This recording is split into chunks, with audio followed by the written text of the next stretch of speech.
Hello, this is Rocky Marciano. When I was heavyweight champion of the world, they called me the Brockton Blockbuster. You find out why.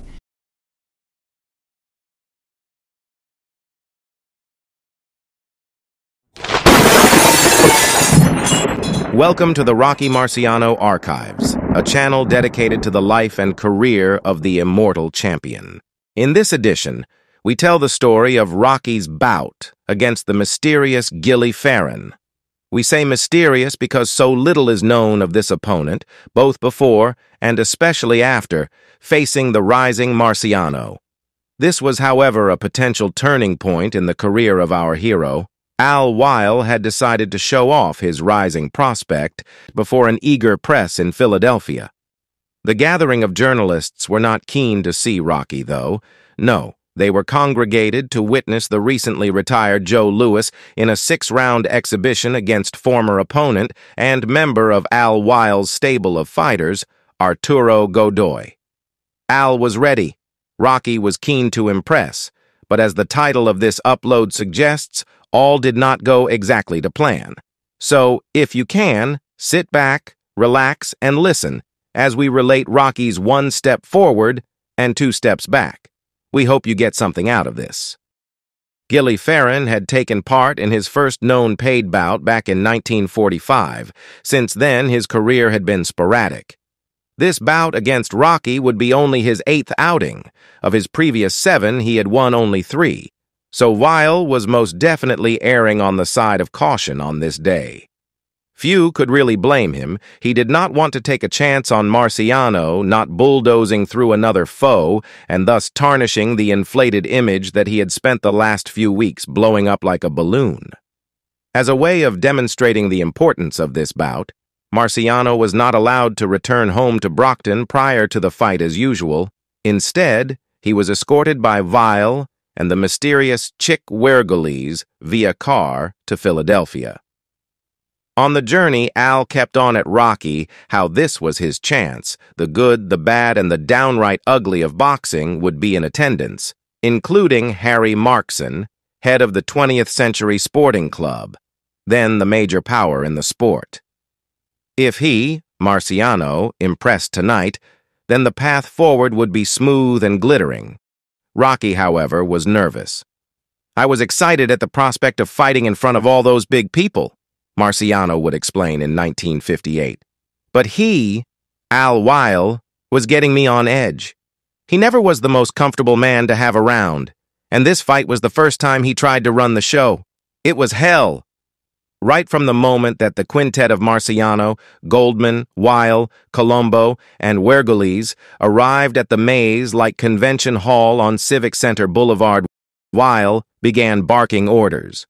"He was like a wild man," recalled Colombo. "I couldn't believe a guy that jumpy had already managed 3 world champions."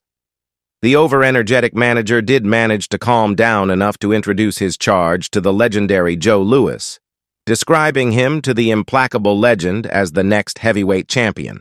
"Boy, I wish the ground would open up and swallow me when Al said that," recalled Rocky. "Here I was, meeting my hero man to man, and he goes and says something dumb like that." This had not been the first time the men had met, though, for Marciano had once been introduced to the great man, whilst the former was serving at Fort Lewis, where Joe was involved in an exhibition at the base.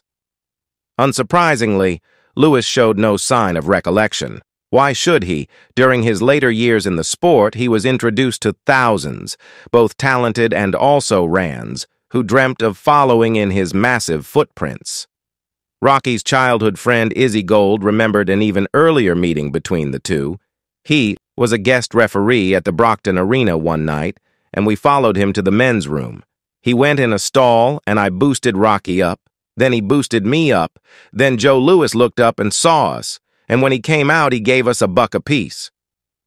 Once the requisite ceremony of the weigh-in had ended, a ceremony which was more an opportunity for the opponents to size each other up. For many in their early careers, this was the first chance for the opponents to actually meet. Marciano retired swiftly to his dressing room. This was only the 2nd time that he had been forced to hang around the arena prior to a bout, yet he still expected to continue his routine of napping before he entered the ring. Weil, however, did not concede his possible future star such a liberty. This constant haranguing and cuckolding stirred Marciano more than once. If Rock didn't get his couple of hours before a fight, he felt cranky and wound up, reflected Colombo. And now Marciano was getting wound up. Marciano reflected, I was getting tighter and tighter. Everyone was telling me how important this fight was. I kept thinking, why can't you all just get the hell out and leave me alone? I know what I'm doing. But I didn't say anything. I just allowed myself to get tight. The pressure was not let off by the overeager manager when the bout finally got underway either. For the first time, Weil was working directly in the corner, and from the opening bell, all Marciano could hear was the almost creaky, hinge-like voice of Weil yelling, "To the body, to the body!" Now Rocky was confused. He was tired. He tried desperately to make the moment work for him as Weil had wanted, for he knew that this was his big break, as he had been reminded all day. Too many times in the past he had let his chances slip away. This time he would listen. He would hit to the body. As he did, however, Ferron neatly picked him apart with counterpunches. Marciano began getting frustrated and wild, especially when, after a minute of such treatment, he felt the unfamiliar, warm, tacky flow of blood slither down his face. This was a sensation that he would get used to and learn to ignore over the years. He had been cut just beneath the left eye by Ferron's stinging, slicing blows. But far worse than this, he was being made to look stupid. In between rounds, I got angry at myself. I was blowing this fight, and if I kept listening to Weil, I would end up losing it, Rocky later recalled. I should have put this guy away already.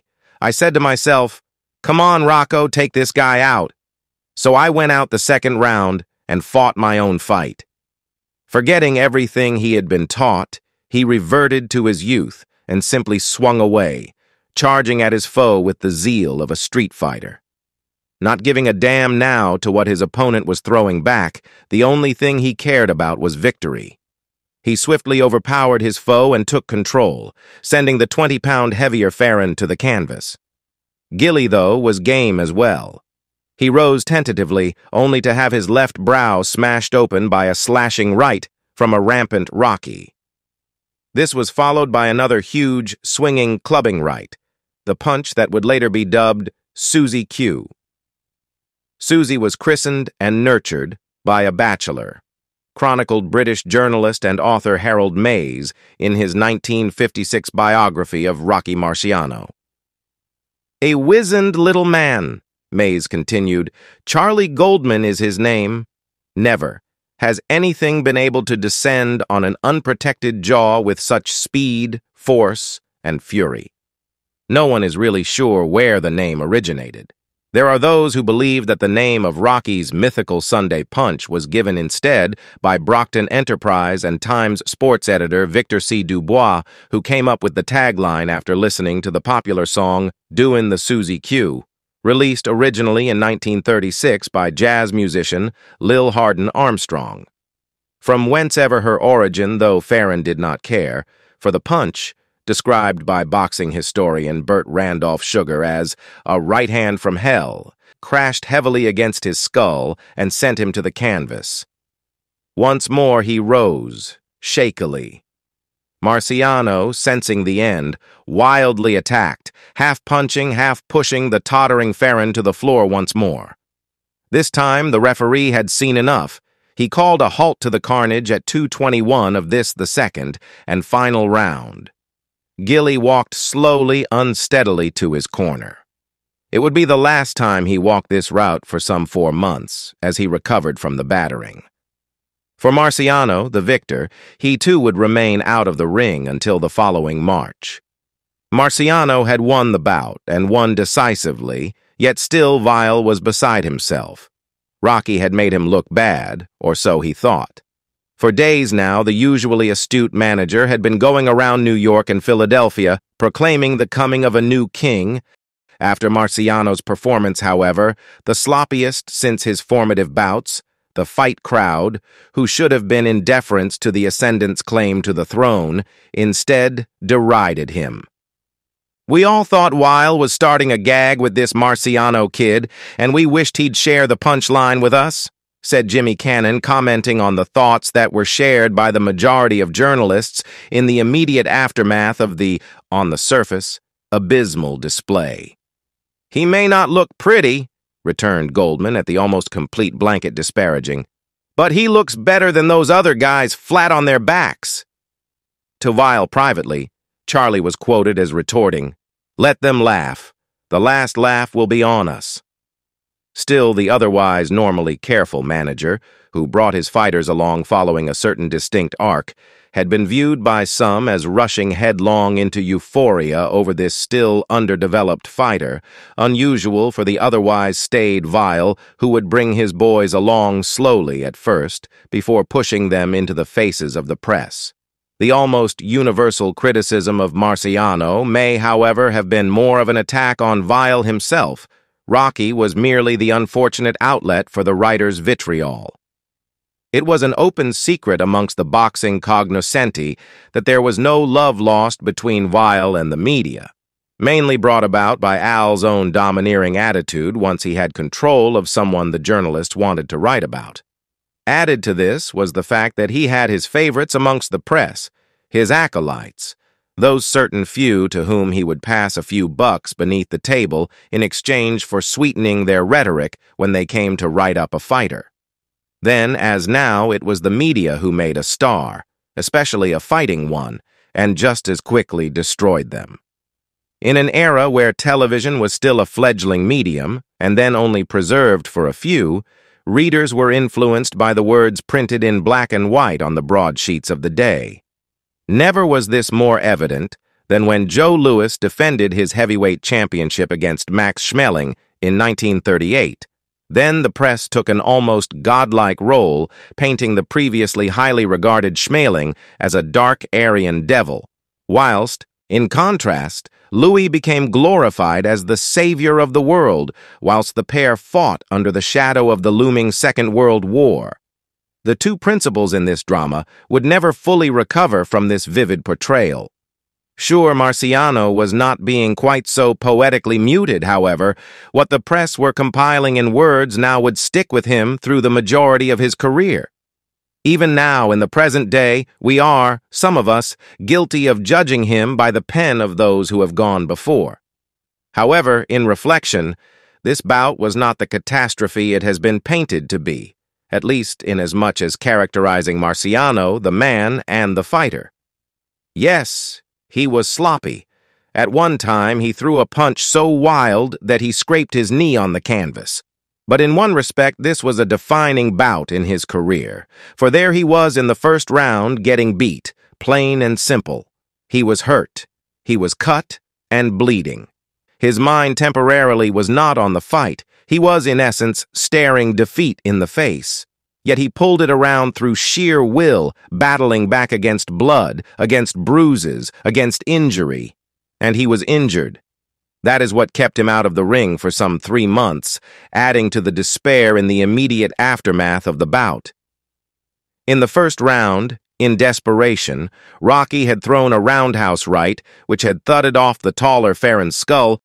He had winced, but carried on. Adrenaline pumping, the pain in his gloved fist became a mere inconvenience, yet when the gloves and bandages came off, that fragile hand of his began to immediately swell. Colombo wanted him to go to the hospital straight away, but Rocky was more interested in watching Louis fight Godoy.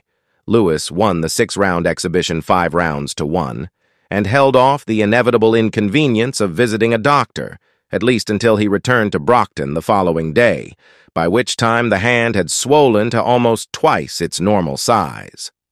At first, Rocky was still reticent to seek advice. Those hands of his were always swelling after a bout. Sometimes they would take days to regain full movement. Colombo was adamant, though, that this time something was wrong.